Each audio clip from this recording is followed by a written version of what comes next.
If you're enjoying these videos, subscribe. Let YouTube know that I'm doing a good job by subscribing to the channel. Plus, you'll get notified when I have new videos coming out.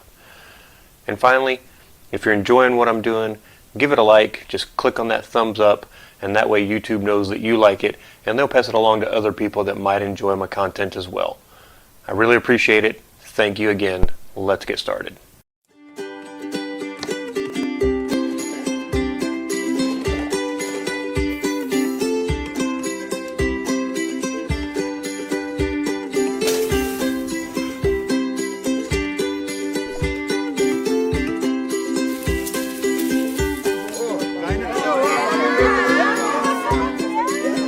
Iba't ibang luto, Pinoy ang puso.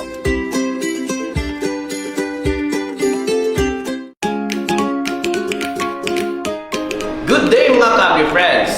As we celebrate Filipino Food Month this April, we bring you the best dishes and delicacies in every region in the country. Today's short feature forms part of the Filipino Food Month celebration. We highlight and take a big bite of a popular kakanin in Bukidnon, the wholesome goodness of Binaki.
The word baki, because it is wrapped with young corn husk and folded in the form of a frog's leg.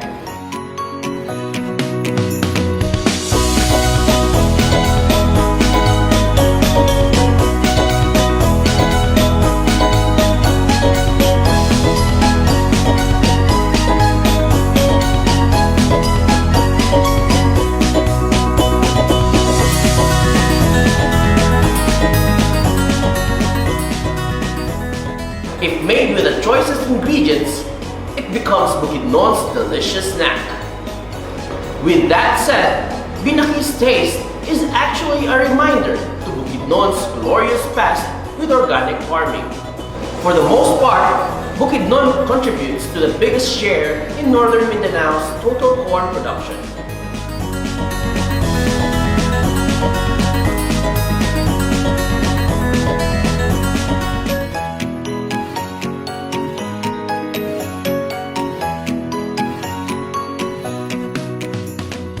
And speaking of their contribution in the society for uplifting women to become productive and self-sufficient, I am proud to introduce two of the empowered women in today's Binaki cooking demo.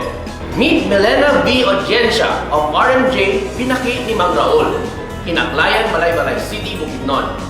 Her flavored Binaki is a popular choice among foodies and young snackers alike since it is delicious and sobrang nakakabusog. Kami ang naghimo sa Binaki nga the best Binaki in Bukidnon. O 30 katuig naming nagluto og Binaki. Ang among Binaki, nami ordinary, nami espesyal. Ang espesyal, mao na siya ang katungay cheese flavor, choco flavor, o dark chocolate, dayon strawberry. Lami na siya tungod sa ang iyang ingredients is hidugangan na ba na times 3 kaysa ordinary. Ang among best seller nga flavor is cheese flavor, dayon choco bar.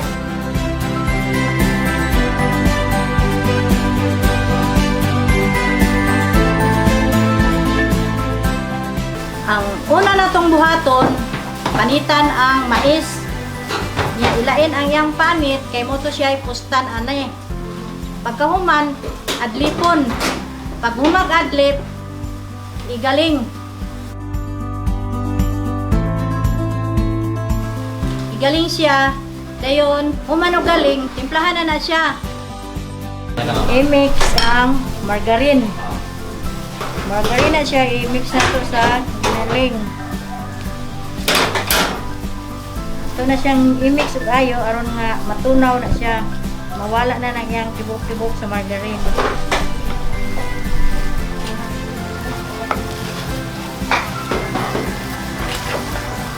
Na. Sunod ang asukal.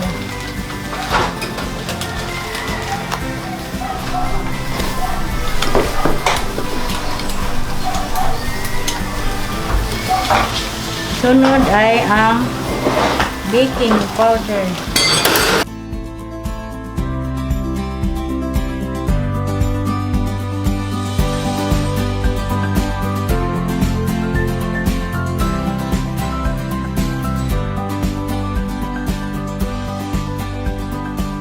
Sunod na itong i-kuhan ang gatas, ang evaporated milk. Mixa.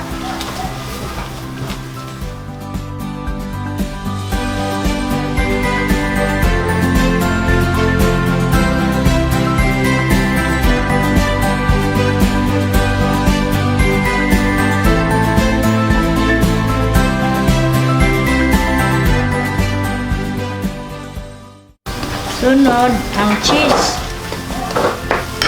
Magutang ka og cheese.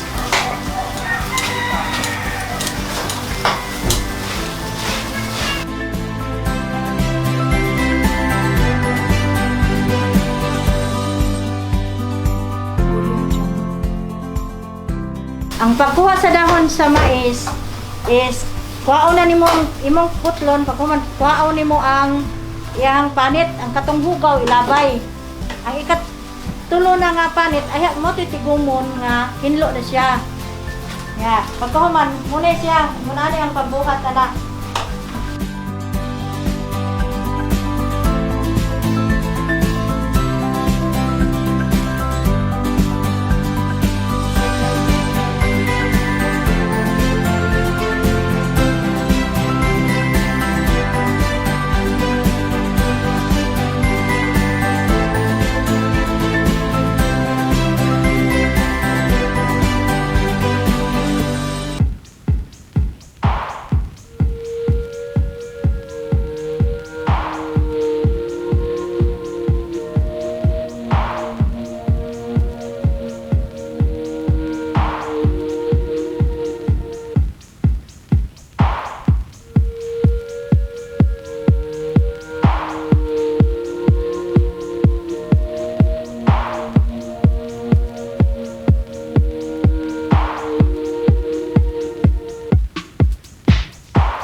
Meanwhile, Marizor Catarial Vinson of Lingion, Manolo Fortich, Bukidnon is one of the center's FBS graduates who now gains steady income from her Binaki venture. She also helps other women in her community to make and sell Binaki as their source of income.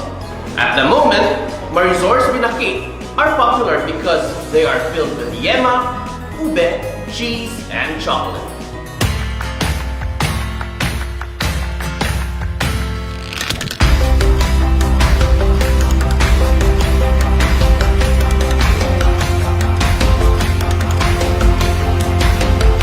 Ako, isa ko ka estudyante sa FBS. Actually, nakasulod ko ang FBS through my close friend, Gemma. Ganihan ko niya diri sa balay kay nakita niya ang akong product nga lami ko na siya, nakinahanglan ko na siya i-promote. Then makatabang ko na sila og dako kung mo join ko ani nga group.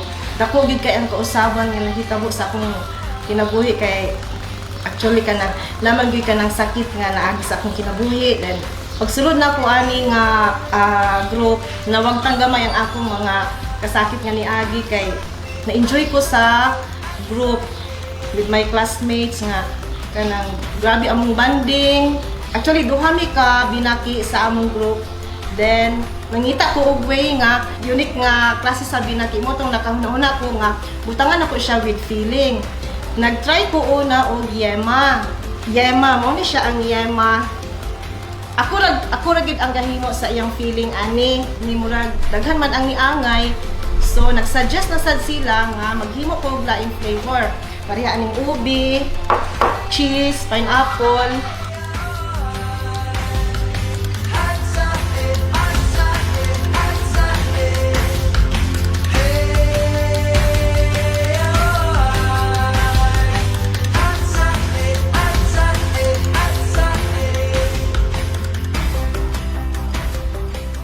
So kung season sa tingmais, mo-earn ko og minimum income of 6,000 a day. Kani siya per piece, gibaligyan ako siya og tag 15 per kaning kada isa 15 pesos siya. Dayon makahimo ko usahay og 500 ka Binaki. Then mahurot ra pud gyud na siya. Duha to 3 ka oras gikan pagkaluto, sold out na gyud siya. Wa gyud bilin, kulang pa. Nina-market na ako siya sa Manolo Fortich, hospital, sa eskwelahan, sa public market, and anywhere dayon kanang mga orders mag-deliver me diri sa kuan. Entire Manolo amo lang siyang i-deliver. So ang ako lang gapaningkamutan ani nga ma-improve na po ang akong packaging para nga presentable siya tan-awon nga ibaligya siya kay